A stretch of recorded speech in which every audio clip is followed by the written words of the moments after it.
Era la mujer más elegante de Hollywood, la que hacía que las cámaras se detuvieran, la que cuando entraba en una habitación el resto de las personas dejaban de importar, la que Alfred Hitchcock llamó su actriz perfecta y que en 3 años había ganado un Oscar. Había protagonizado 3 de las mejores películas de su década y se había convertido en la imagen que el mundo entero tenía en mente cuando pensaba en lo que debía ser una estrella de cine. Tenía 25 años. Estaba en el punto más alto que cualquier actriz podía alcanzar en el Hollywood de los años 50. Y lo dejó todo. Por un príncipe. Por un matrimonio que el mundo llamó el cuento de hadas del siglo. Por una vida que desde fuera parecía el premio máximo y que desde dentro fue algo completamente diferente. Hoy te cuento la historia real de Grace Kelly. No la de los titulares y los vestidos de novia y las fotografías de portada. La de la mujer que vivía detrás de todo eso. La que dejó atrás lo que más amaba y que pasó el resto de su vida preguntándose si había tomado la decisión correcta.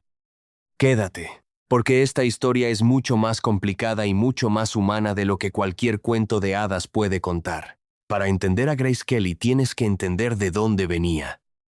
Porque la imagen de elegancia natural y de distinción innata que proyectaba era real, pero también era el resultado de una familia que tenía sus propias presiones y sus propias expectativas y que dejó una huella en ella que ninguna fama posterior pudo borrar completamente. Grace Patricia Kelly nació el 12 de noviembre de 1929 en Filadelfia, Pennsylvania. Era la tercera de 4 hijos de John Brendan Kelly y Margaret Maher Kelly. Su padre era un hombre extraordinario en el sentido más literal de la palabra. Había ganado 3 medallas de oro olímpicas en remo. Había construido desde cero una empresa de construcción en Filadelfia que lo había convertido en uno de los hombres más ricos de la ciudad. Era un demócrata activo que había aspirado a la alcaldía de Filadelfia. Era el tipo de hombre que llenaba cualquier espacio en que entraba con la energía de alguien que nunca ha dudado de su propio valor y que no entiende completamente que otros puedan dudar del suyo. Y era un padre que tenía expectativas muy claras sobre lo que sus hijos debían ser y hacer. Su hijo mayor, Kel, era el atleta, el que continuaría la tradición deportiva de la familia. Sus hijas debían ser elegantes, bien casadas, apropiadas para el nivel social al que la familia Kelly aspiraba. Grace era la tercera. Y era también la que no encajaba perfectamente en ninguna de las categorías que su padre tenía preparadas. Era tímida de una manera que en una familia de personalidades fuertes resultaba casi invisible, con una voz suave y un porte tranquilo que contrastaba con la energía expansiva de su padre y de sus hermanos, con una inclinación hacia el arte y hacia el teatro que en la Filadelfia de clase alta de los años 40 no era exactamente el tipo de ambición que las familias como los Kelly cultivaban en sus hijas. Su padre nunca la tomó completamente en serio como artista. Esa herida, la de no ser vista por el hombre cuya aprobación más deseaba, la acompañó durante toda su vida. Y modeló muchas de las decisiones que tomó. Estudió en la American Academy of Dramatic Arts en Nueva York. Hizo teatro, hizo publicidad para pagarse los estudios. Y fue construyendo con una paciencia y una determinación que sorprendían en alguien tan joven una presencia en la industria del entretenimiento que en pocos años se transformó en algo que nadie había anticipado completamente. En 1952, a los 22 años, consiguió el papel en High Noon junto a Gary Cooper que cambió cómo la industria la veía. Y entonces llegó Alfred Hitchcock. Hitchcock tenía una teoría sobre lo que hacía a una actriz verdaderamente magnética en la pantalla. No era la belleza obvia, no era la sensualidad declarada. Era algo más difícil de definir y más difícil de encontrar. Una tensión entre la superficie controlada y lo que se adivinaba debajo. Una elegancia fría que hacía que el espectador quisiera saber qué había detrás de ella. Grace Kelly tenía exactamente eso. Hitchcock lo vio de inmediato. La dirigió en 3 películas: Dial M for Murder, Rear Window, To Catch a Thief. 3 películas en 2 años. Y en cada una de ellas Grace Kelly se transformó de una manera que dejaba claro que lo que estaba ocurriendo no era el producto de un director que sabía usar a sus actrices, sino el producto de una actriz que sabía exactamente lo que hacía. En 1954, con 24 años, ganó el Oscar a la mejor actriz por The Country Girl. No fue una sorpresa para quienes la habían visto trabajar, pero fue la confirmación pública de algo que la industria ya sabía en privado: que Grace Kelly era una de las mejores actrices de su generación, que tenía por delante una carrera que podía durar décadas y que podía producir trabajo de una calidad que pocas personas en la historia del cine habían alcanzado. Era el momento más brillante de su vida profesional. Y fue exactamente en ese momento cuando conoció al príncipe de Mónaco. El encuentro se produjo en el Festival de Cannes de 1955. Grace estaba allí para el festival. Rainiero III, el soberano del Principado de Mónaco, era parte del entorno social de la Riviera Francesa donde el festival se celebraba. Cannes y Mónaco compartían un mundo, el de la élite europea y americana que pasaba los veranos en la costa mediterránea. El de las fiestas en los yates, y las cenas en los casinos, y las reuniones que mezclaban la aristocracia europea con el dinero americano y con las estrellas de Hollywood, que en aquella época eran la nueva realeza que el mundo miraba con las herrados. Misma fascinación que en otro tiempo había mirado a los reyes y las reinas. El encuentro entre Grace y Rainiero fue organizado. No fue el encuentro fortuito que los románticos habrían preferido. Fue una visita al Palacio de Mónaco que formaba parte de una serie de actividades del festival. Grace fue fotografiada con el príncipe. Las imágenes se publicaron. El mundo empezó a especular. Rainiero tenía sus propias razones para estar interesado en una esposa americana y famosa. Mónaco era un principado pequeño con una economía basada en el casino y en el turismo de lujo. Su posición en el mapa europeo dependía de una combinación de neutralidad, de discreción y de un glamour que atrajera el tipo de visitantes que el principado necesitaba para sobrevivir como entidad independiente. Una esposa americana, una estrella de Hollywood reconocida en todo el mundo, una mujer cuya imagen era sinónimo de elegancia y de distinción. Era exactamente lo que Mónaco necesitaba. Y era exactamente lo que Rainiero quería. La relación entre ellos fue rápida, quizás demasiado rápida para que cualquiera de los dos pudiera conocer realmente al otro antes de que las decisiones ya estuvieran tomadas. En diciembre de 1955, apenas 6 meses después de conocerse en Cannes, Rainiero visitó a la familia Kelly en Filadelfia para pedir la mano de Grace. El compromiso se anunció públicamente. Y el mundo entero reaccionó con el entusiasmo que las historias de princesas siempre generan. Pero había algo que la cobertura mediática no contaba. Grace Kelly estaba en el punto más alto de su carrera. Había proyectos esperando, papeles que directores de primera línea querían que interpretara, una trayectoria profesional que todos los que la rodeaban en la industria consideraban que estaba apenas empezando. Casarse con Rainiero significaba dejar todo eso. No temporalmente, permanentemente. Porque la Constitución de Mónaco y las convenciones de la aristocracia europea no dejaban espacio para que una princesa soberana siguiera teniendo una carrera como actriz de Hollywood. Era una cosa o la otra. Y Grace eligió. ¿Por qué? Esa es la pregunta que los historiadores y los biógrafos llevan décadas intentando responder con mayor o menor precisión. Había amor genuino.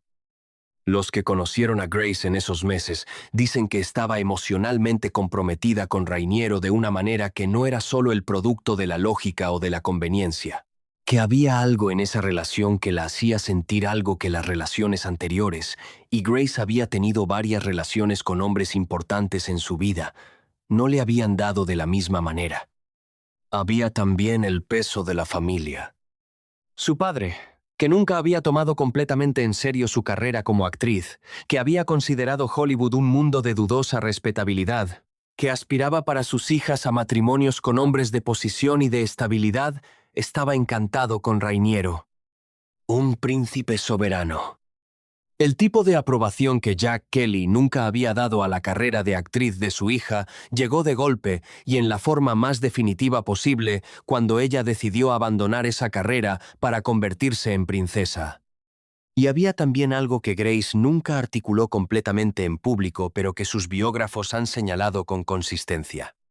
La vida de actriz de Hollywood en los años 50 tenía sus propios costes que desde fuera no siempre eran visibles.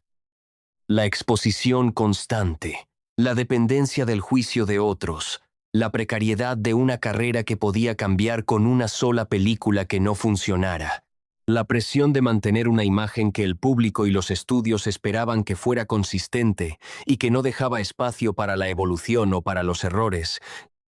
La vida de princesa, con toda su rigidez y sus protocolos, tenía al menos la ventaja de la permanencia, de la seguridad que una carrera artística nunca puede garantizar completamente, y de un tipo de reconocimiento que iba más allá de la aprobación de los estudios y de los críticos.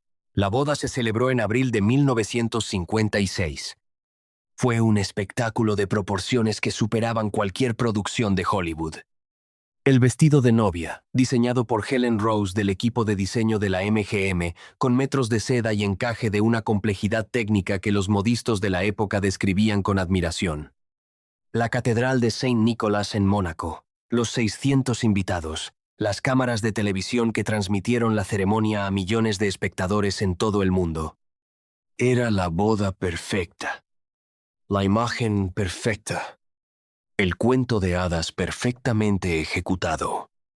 Y fue también el momento en que Grace Kelly dejó de existir como entidad pública autónoma y se convirtió en la princesa Grace de Mónaco. Un título, una función, un papel que no había escrito ella y del que no podía salir cuando las luces se apagaran. Lo que siguió a la boda fue la realidad que ningún cuento de hadas cuenta.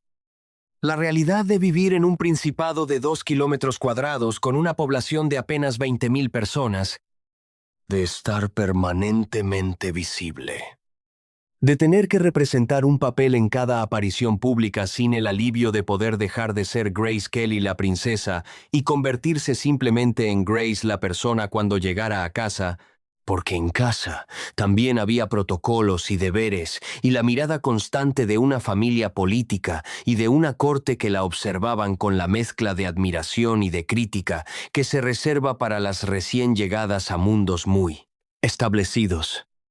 La familia Grimaldi de Mónaco tenía sus propias dinámicas que Grace descubrió de manera gradual y no siempre placentera. La relación con su suegra, las expectativas sobre su comportamiento, las reglas sobre lo que una princesa soberana podía y no podía hacer. No podía actuar. Eso estaba completamente fuera de discusión. Rainiero lo había dejado claro antes de la boda y siguió siendo claro después. El papel de Grace en Mónaco era el de princesa consorte, el de madre de los herederos, el de representante del principado en los eventos que requirieran su presencia, no el de actriz. Nunca más el de actriz. En 1962, Alfred Hitchcock llamó a Grace con una propuesta. Quería que protagonizara Marnie, una película que había escrito pensando específicamente en ella. Grace quería hacerlo. Los biógrafos que han tenido acceso a las cartas y los testimonios de ese período describen a una Grace que ante la perspectiva de volver, aunque fuera temporalmente, a lo que había dejado, sintió algo que llevaba años sin sentir de esa manera. La posibilidad de ser ella misma, de hacer lo que sabía hacer mejor que nadie, de existir como artista en lugar de como símbolo.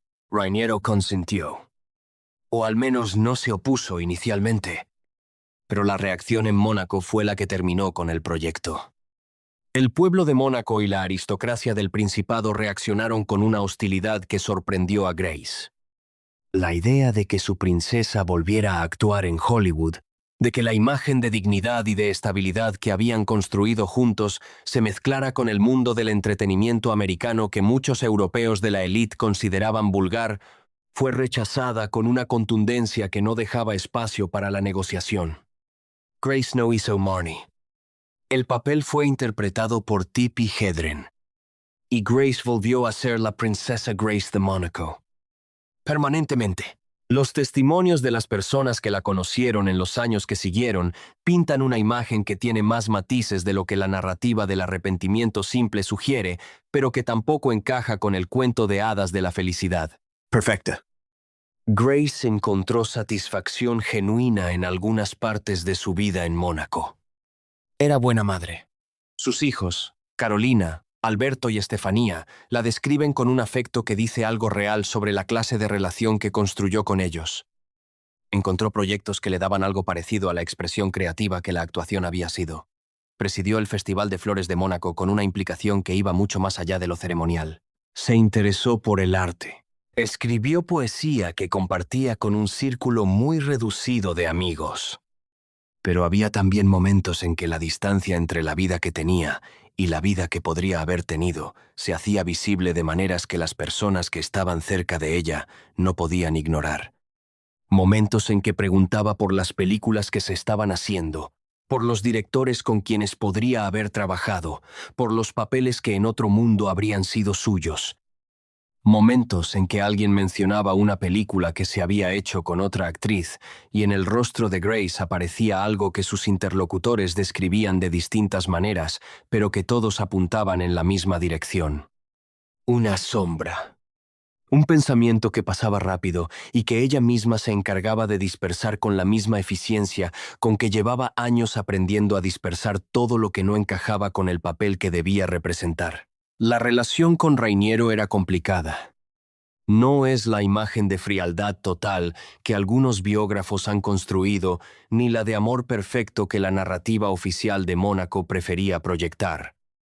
Era algo más humano y más difícil de categorizar. Había afecto, había momentos de conexión real. Habían construido juntos una familia y un hogar y una imagen pública que era genuinamente el resultado de ambos. Pero había también diferencias que el tiempo no suavizó completamente. Rainiero era un hombre de su época y de su clase, con las ideas sobre los roles masculinos y femeninos que eso implicaba, con una concepción del matrimonio que no siempre dejaba espacio para lo que Grace necesitaba. Y había la soledad. No la soledad de estar sola físicamente. Grace estaba siempre rodeada de gente, sino la soledad de no poder ser completamente honesta sobre lo que sentía con nadie que pudiera entenderlo de verdad. Las amigas de Hollywood quedaron atrás con el tiempo. Las distancias y las vidas diferentes hicieron que las conexiones se fueran diluyendo. Las amistades en Mónaco estaban siempre teñidas por el hecho de que ella era la princesa y los demás eran súbditos o invitados, lo que creaba una asimetría que hacía difícil la intimidad real. Y con Rainiero había cosas que no podían decirse. Cosas sobre lo que había dejado atrás. Sobre lo que podría haber sido. Sobre la pregunta que no tenía respuesta y que de todas formas seguía estando ahí. Los años 70 fueron especialmente difíciles. Sus hijos llegaron a la adolescencia y luego a la edad adulta con las dificultades y los escándalos que en la familia Grimaldi parecían multiplicarse con una intensidad que hacía que la imagen pública impecable de los primeros años del Fronsados matrimonio se fuera erosionando de maneras que Grace no podía controlar. Carolina tuvo una relación con un hombre que Rainiero y Grace consideraban inapropiado que generó cobertura mediática durante meses. Estefanía, la más joven, era un espíritu libre que chocaba frontalmente con los protocolos del Principado. Y Alberto, el heredero, navegaba su propio camino con la mezcla de privilegio y depresión que le había correspondido por nacimiento. Grace manejó todo eso con la elegancia externa que nadie que la había observado durante décadas habría esperado que perdiera. Pero el coste era visible para los que la conocían de cerca. Había empezado a beber más de lo que había bebido en los años anteriores. Había períodos de melancolía que las personas de su entorno describían con el eufemismo de que la princesa estaba cansada o que necesitaba descanso. Y había la nostalgia, no verbalizada directamente, no convertida en declaraciones públicas que habrían sido incompatibles con el papel que debía representar, pero presente, como un hilo que corría por debajo de todo lo demás y que de vez en cuando asomaba en una conversación, en una mirada, en la manera en que se quedaba un momento en silencio cuando alguien mencionaba una película o un director o un nombre del Hollywood que había dejado atrás. Intentó retomar la actuación de otras maneras. A finales de los años 70 y principios de los 80, participó en lecturas de poesía en teatros de Europa y América. Era una manera de estar de nuevo en un escenario, de usar su voz de una manera que no fuera la de los discursos de Estado y las ceremonias protocolarias. La respuesta del público fue entusiasta. La respuesta de Mónaco fue más fría. La idea de que la princesa hiciera algo que se pareciera demasiado a una actuación pública seguía siendo incómoda para algunos en el Principado. Y Grace siguió siendo principalmente la princesa Grace de Mónaco. Hasta el final. El 13 de septiembre de 1982, Grace Kelly conducía por las estrechas carreteras de montaña que conectan Mónaco con el sur de Francia. Llevaba a su hija Estefanía como pasajera. Había rumores de que Grace había sufrido un pequeño ictus al volante, lo que habría explicado la pérdida de control del vehículo. Los médicos que la trataron nunca lo confirmaron de manera definitiva. El coche salió de la carretera y cayó por un terraplén. Estefanía sobrevivió con heridas leves. Grace fue trasladada al hospital con lesiones graves. Al día siguiente, el 14 de septiembre de 1982, Grace Kelly murió. Tenía 52 años. El mundo reaccionó con esa mezcla específica de shock y de dolor que produce la muerte de las personas que han formado parte del paisaje cultural de una época. Millones de personas que habían visto sus películas, que habían seguido su historia de amor con Rainiero, que la habían visto crecer de actriz a princesa a madre a figura de Estado. Personas que no la habían conocido personalmente pero que sentían, de la manera específica en que se puede sentir la pérdida de alguien que ha sido parte de tu mundo cultural durante décadas, que algo que no debía desaparecer todavía había desaparecido. Rainiero no volvió a casarse. Vivió 22 años más y murió en 2005 sin haber encontrado a nadie que ocupara el lugar que Grace había tenido en su vida. En las pocas ocasiones en que habló de ella públicamente en esos años, lo hizo con una emoción que los periodistas que lo entrevistaban describían como genuina y que contrastaba con la imagen de hombre frío y controlado que había proyectado durante muchos años. Dijo que la había amado. Dijo que no siempre había sabido demostrárselo de la manera que ella necesitaba. Dijo que era su mayor arrepentimiento. ¿Se arrepintió Grace de su decisión? La respuesta honesta es que no lo sabemos con certeza. No hay ninguna declaración pública directa de Grace Kelly diciendo que se arrepentía de haber dejado Hollywood por Mónaco. Esas declaraciones habrían sido incompatibles con el papel que desempeñaba y con la discreción que consideraba parte fundamental de quién era. Lo que hay son fragmentos. Conversaciones que personas cercanas a ella recuerdan. Momentos en que algo en su expresión o en sus palabras dejaba ver algo que estaba debajo de la superficie perfectamente controlada. La periodista Gwen Robbins, que tuvo acceso a Grace en sus últimos años y escribió una biografía autorizada, recogió testimonios que apuntaban consistentemente en la misma dirección. Que Grace en privado, con las pocas personas en quienes confiaba completamente, había expresado en distintos momentos algo que se parecía al arrepentimiento.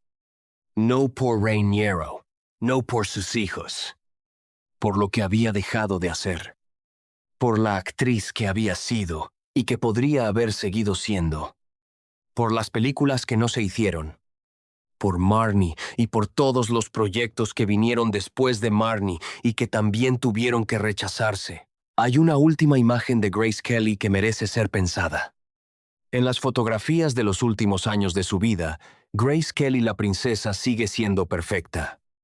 La postura impecable, la sonrisa apropiada para cada ocasión, el vestido correcto, el gesto correcto, el tono de voz correcto. Todo correcto. todo perfectamente en su sitio. Y si sabes lo que estás buscando, si conoces la historia que hay detrás de esas imágenes, puedes ver también algo más. Una distancia, muy sutil, entre la mujer que está en esa fotografía y el lugar donde realmente está esa mujer en ese momento. Es la distancia que existe cuando alguien lleva décadas representando un papel con toda la habilidad que tiene y al mismo tiempo sabe que es eso. Un papel que la persona real está en algún lugar ligeramente detrás de la imagen que el mundo ve. Grace Kelly había sido una actriz extraordinaria. Y tal vez la actuación más larga y más exigente de su vida fue la que empezó en abril de 1956 y que no terminó hasta el 14 de septiembre de 1982.